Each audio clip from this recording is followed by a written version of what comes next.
Thank you. Thank you. That was awesome. Digital Summit, what's up? I realize that I'm the only thing standing between you and a cocktail, so I'm going to make this quick and dirty, but it's going to be useful for you. So I'm Chris Mechanic. I'm co-founder and CEO at Web Mechanics. We're a performance-based marketing firm. We do a lot of search, a lot of web analytics with a deep technical expertise. So essentially, I'm a growth hacker. At the end of the day, I'm a growth hacker. I am very technical myself. I know how to write a good headline. I know how to drive traffic. I know basically how to build businesses online. And I don't love the term growth hacker, but it is, fairly descriptive of what it is that I do. And in building businesses, there's a lot of things that are important, but one of the most important things that's not often talked about is conversion, which is the art and science of getting human website visitors to act, to buy something, to fill out a form, or request a callback. And the unfortunate fact is that, ironically, many of us lack much tact when it comes to the idea and the act of getting human visitors to act. We're all interested in trends and tips and tactics and hacks, but we often fail to ask about the most important thing, which is the human on the other side of the screen. So our landing pages and our funnels fall flat. They lack impact because we're all doing the same thing and it's no longer working. Download my white paper. Smack! Fill out this form with 9 fields. Register for my webinar. Bang! Social security number, please. It's funny to say, but this is exactly the way that some of us go about our day. Building traffic, driving traffic into funnels, acquiring users, and building lists. It's like, where's the humanity in all this? Just think about the language that we use. Building lists, driving traffic into our funnels and our squeeze pages. It's combative. It sounds almost as if we're herding cattle or preparing for battle, getting ready to pillage on some villages, isn't it? The fact is, language creates reality. And the reality is this, is that we're all doing the same thing and it's no longer working. We're driving the traffic into these funnels and these squeeze pages. Average landing page conversion rate is 5%. 5%. Considering all the time and the money spent, considering the extent to which we analyze and segment and target by intent, and customize content and verify consent and track and optimize on micro events. 5%? Something must be wrong. Maybe it's the lighting, maybe it's the song. But the fact is, something's wrong, folks. Now, I forgot the rest of this song, so excuse me while I consult my notes here. Maybe it's the lighting, maybe it's song, or maybe it's that this traffic that we're driving, these users that we wish to acquire, are distinctly human. And they're wired with feelings and emotions and thoughts, but we treat them almost like they're bots. So maybe the secret to conversion experiences that fit like a glove is infusing that experience with some empathy and love. Thank you very much.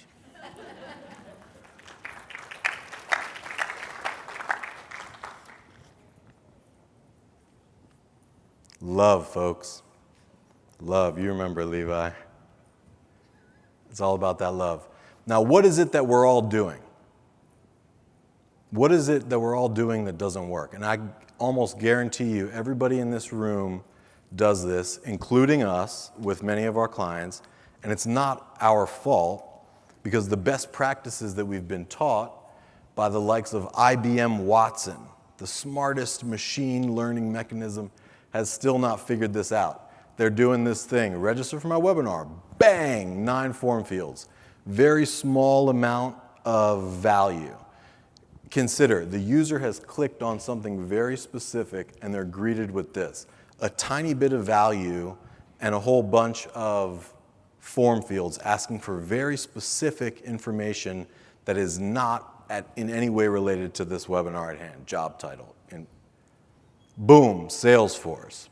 These are mammoth companies, and it's not our fault for wanting to follow them. They're the best practice leaders.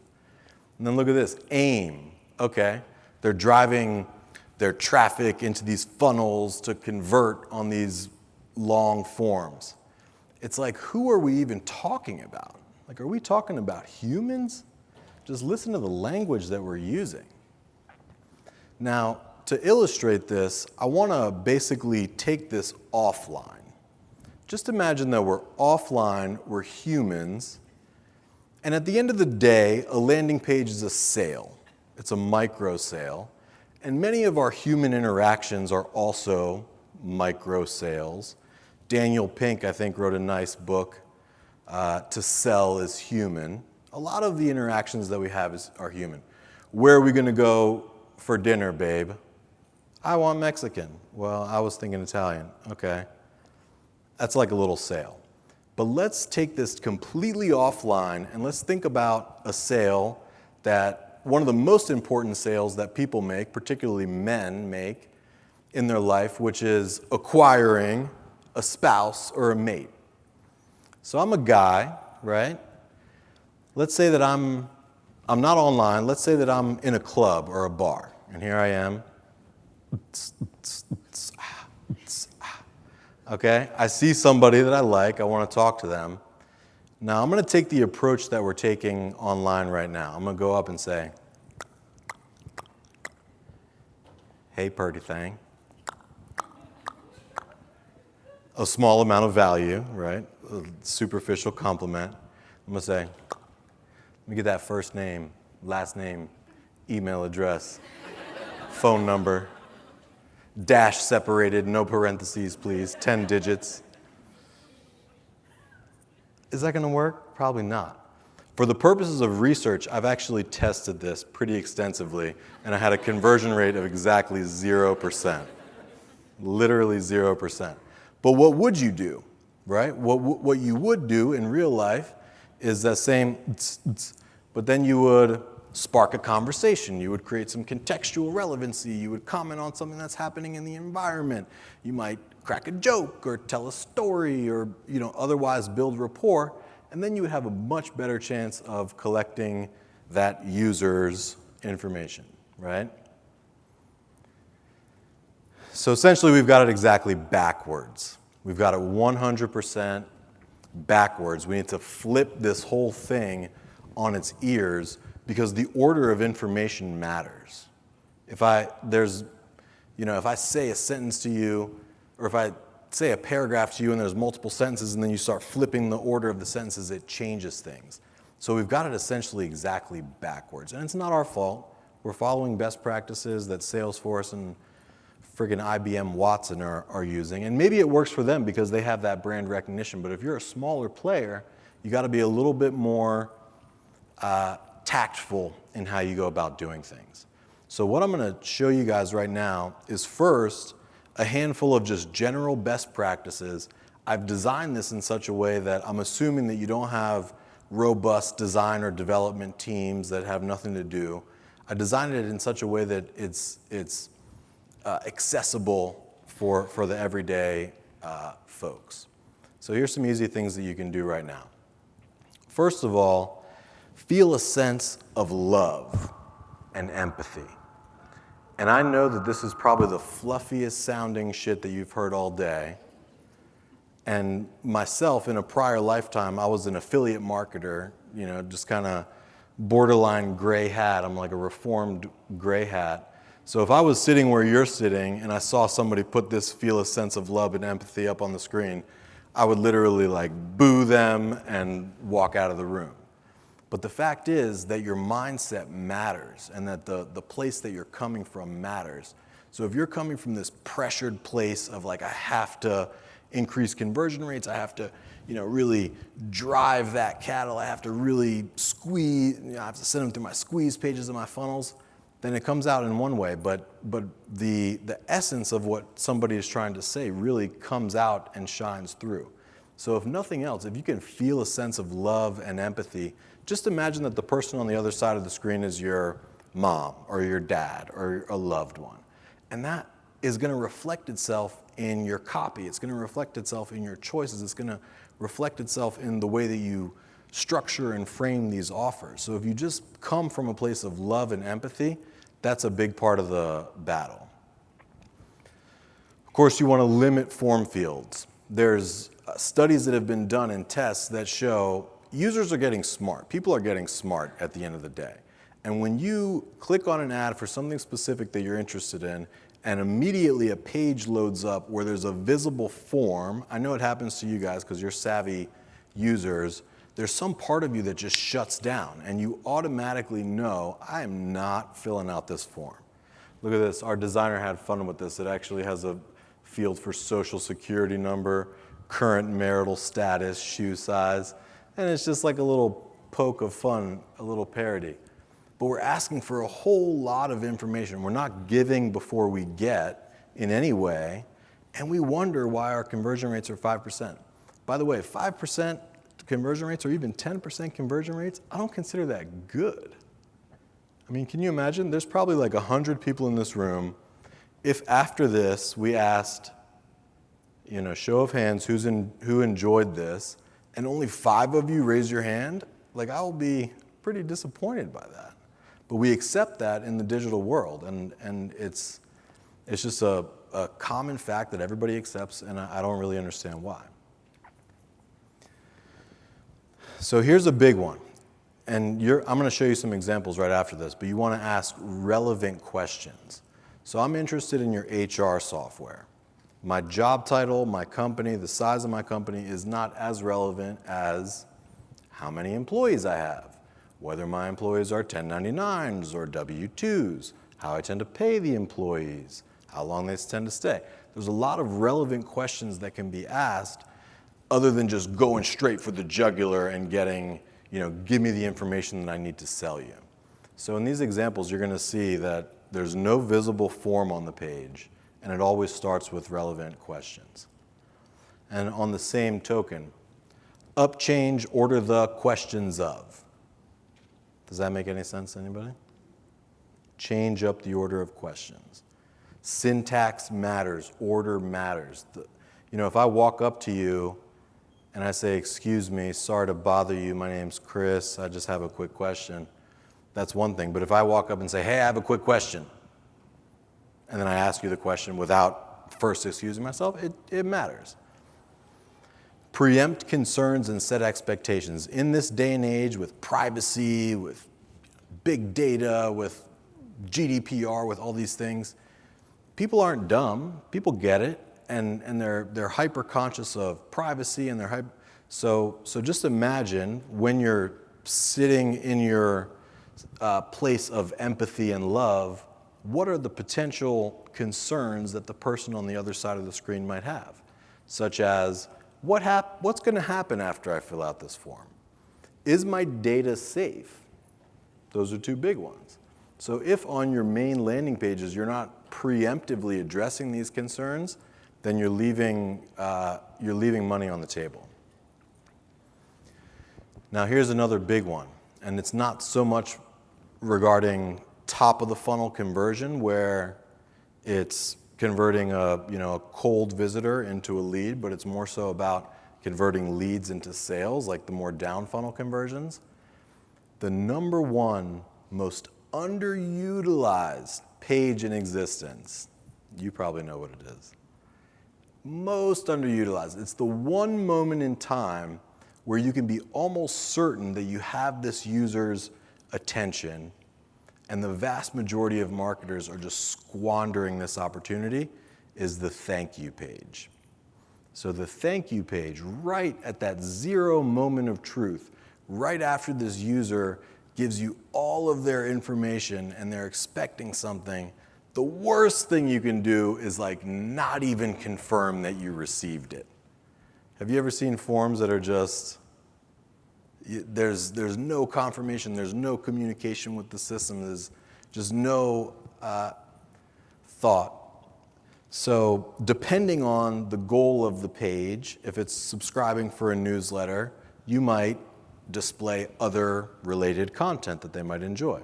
If it's downloading an ebook, the same. If it's requesting a sales callback or a demo form, you might use that opportunity to show some frequently asked questions or otherwise preempt some concerns. Let people know, look, if it's a fit, we'll do some business. If it's not, we're not going to hound you for the rest of your life. Raise your hand if you get like 15 spam phone calls a day like I do. Yeah. So you guys get it. Like, people are concerned that when they're filling out, this is part of the reason they don't fill out the form. They're concerned that they're going to just incessantly get calls. And of course, you guys are not going to incessantly call them. If they say to you, hey, this is kind of interesting, but I'm not that into it, you're probably going to stop calling because you have better things to do. So think about that thank you page, because that thank you page is the moment where you can either deepen a relationship and dramatically increase the chances of a lead matriculating into a sale, or you can invoke buyer's remorse right there on that thank you page. And you can be certain that people are looking at that thank you page. All right, y'all ready to see some of our recent winners? Let's get some drinks in here. Long, can you bring a beer bong or something? All right, here's some recent winners. So this was the original version, and it wasn't converting too poorly. It was like about 9.5% conversion from click to lead. And leads matriculated into sales at like 35%. And this was your typical landing page. This is exactly the thing that we're saying basically not to do. In this case, it was working fairly well. I think the targeting was well set, and it was working fairly well. But the client needed to generate revenue at 10% of sale. So between fees and ad spend, they couldn't spend more than 10% of a sale in order to generate revenue. And this wasn't cutting the mustard, so we had to do something different. So we switched this up to an experience where this was the first screen that you would see. So the copy is largely the same. You'll notice there is a countdown timer, which is legit, like that was actually an offer. But instead of saying what's your name and what's your email, it started asking questions about the issue at hand. This client was in the window and door replacement space. So you search for, replacement windows, there's something going on. There's a conversation to be had. So you'll notice this one starts with what issues are you having with your experience or with your windows currently. And they can select all. This experience converted at nearly or just over 15% on the front end. So a 50% improvement in front end conversions and similar improvements on the back end. Because people, when they engage in this kind of experience online, it's almost like a conversation. It's almost like they've invested to some extent into this experience, and they expect you on the back end to remember that information and to use that information. So this was a huge moneymaker. Here's another one. This client, also B2C, they're in the debt consolidation space. Now, previously they had a landing page which similarly converted around 7%. This one converted at 22% into calls. And watch what happens. So this is what they see. I'm not sure how easily you can see it, but some of the copy is very intentional. Tells you about what you're going to get. It assuages some concerns, but watch. This is a little video. So that the cursor you can see. So you choose your debt amount. Do you struggle making your monthly payments? Yes or no. Next step.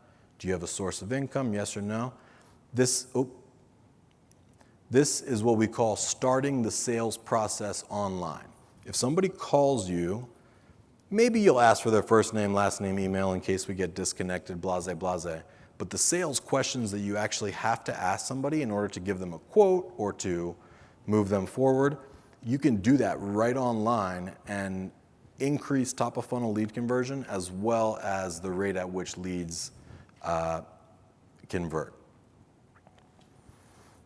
This one's similar, B2C. They're in the health and wellness space. They focus on weight loss and hormone replacement therapy, converting pitifully like less than 1% with the standard. This one converted at like 3 or 4% on the top line, which is still pretty low, but market improvement, and you can see how it works. See at the bottom, it shows you how far along you are in the process. It's asking you relevant questions. And there's one important thing that's happening behind the scenes that I want you guys to understand is that behind the scenes, this is hooked into Google Analytics and to HubSpot in this case, which this client was using, but it can be done on Marketo or what have you.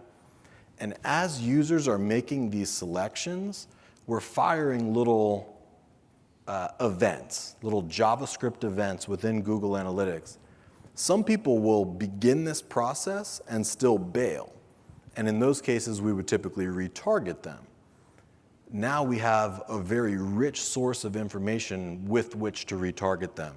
So for instance, the first question was, are you male or female? Now, if somebody selects male, for instance, and then abandons the process before completing it, we can still get back in front of them with retargeting ads where we're relatively certain that they are indeed male. Some people lie. That's the fact of the matter. Another one, this is a B2B specialized financial services firm. Deals in the unclaimed property space, a very specific thing. You see an ad for this, unclaimed property. All of their competitors, literally all of them, greet you with that big old form. We decided to buck the trend. This converted at 12% on the front end and some like 47% on the back end. But you'll see there's no visible form. It's not asking for any information. There's just a small amount of copy. It's not a squeeze page so they can, the user can submit other things, but it goes through the same process. Are you, to ask questions about the matter at hand.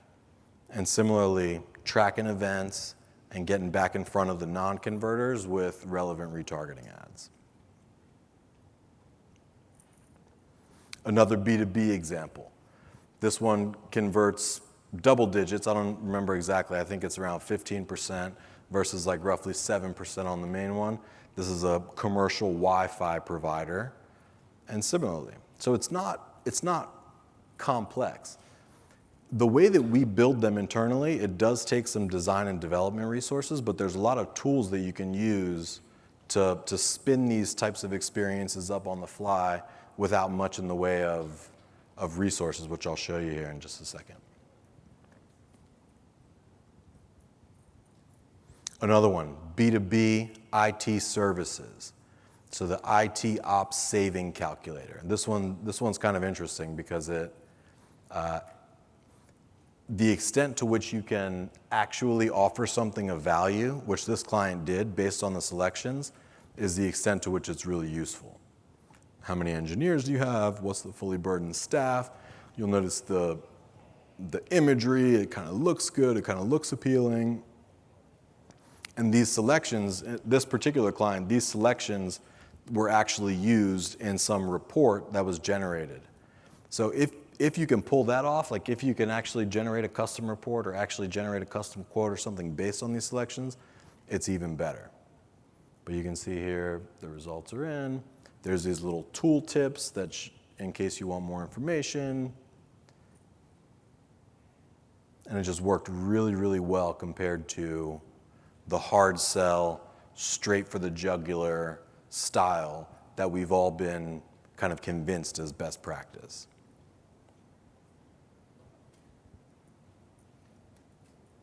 And then here's one that we use ourselves, actually. This is basically to generate leads for advertising. So you'll notice no visible form, runs right into this useful experience that's designed for humans by humans, asking relevant questions, and then leading up ultimately to the sales proposition. So do you see how this is very much similar to actual real human interaction? And you see how for some reason, just because it's on the web, we're doing things in a way that just clashes with human psychology. So if you want to take those 5% conversion rates and make them 10% or 15%, we have to align with the human user, and we have to give before we get, at least to some extent.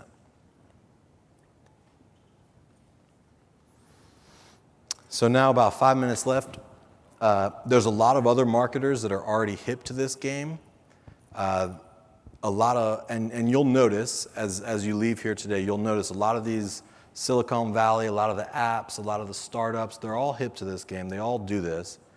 You can see it on bills.com. So if you go to debt.bills.com, you'll see a very similar thing where they're going through, they're asking, relevant questions that are non-PII. They warm you up, they invoke the law of click commitment, and then they ultimately gather the information that they need.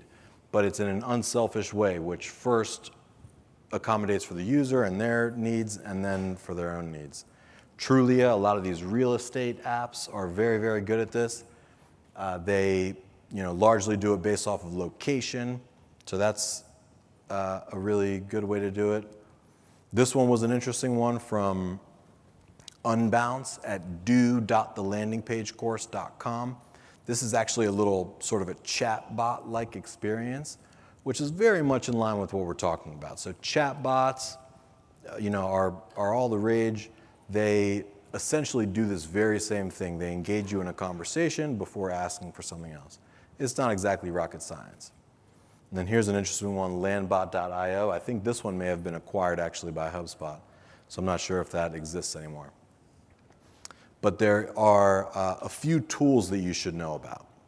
So, well, first and foremost, how many people are running human-centered experiences like this right now, which start with non-personally identifiable info and then proceed into the sales info? Just by a show of hands. Okay, very good. So this is good. So you guys can all go implement this. So let me give you a couple of tips. So grab a pen or a piece of paper if you want to write these down, because I don't have actually slides for them. But one of the go-to tools for us is called Hotjar. Raise your hand if you use Hotjar. Yeah, so Hotjar is super robust. We've tested it against Crazy Egg and Lucky Orange and all these types of things. The most interesting feature of Hotjar is that it gives you the ability to spin up polls and user surveys on the fly. So voice of customer, actually hearing what customers have to say, is like the holy grail, because they'll tell you exactly what they're thinking. And it's not necessarily a good way to come up with like a new innovative idea, but a lot of times there are barriers to conversion that might be technical, that might be informationally related. But grab Hotjar, toss up a poll which says, what's the purpose of your visit? Question 1. Allow people to answer long form in a text box. Regardless of answer, question 2, were you able to accomplish that goal? Yes or no? If yes, have a nice day. If no, what prevented you from achieving that? Another open form text box. You will be mind blown by the answers. A lot of times it's technical, sometimes it's informational, sometimes there's a specific question that they have that's unanswered. But Hotjar surveys and polls are very, very powerful. Typeform, Typeform, is a platform that you can use to basically easily create sort of visual and interactive forms. There's other ones that are called, one of them is called lead quizzes. One of them is called Leadformly, like leadformly.com. Very low tech required, integrates with analytics seamlessly, integrates with most back-end CRMs and marketing automation platforms, and the like. And I think there's several others like that too. But I got about 15 seconds left, so I'm going to wrap it up here. But I hope that you guys enjoyed this. I hope that it was worth the extra 30 minutes before you get a cocktail. Let's all go have a cocktail and we can talk if you like.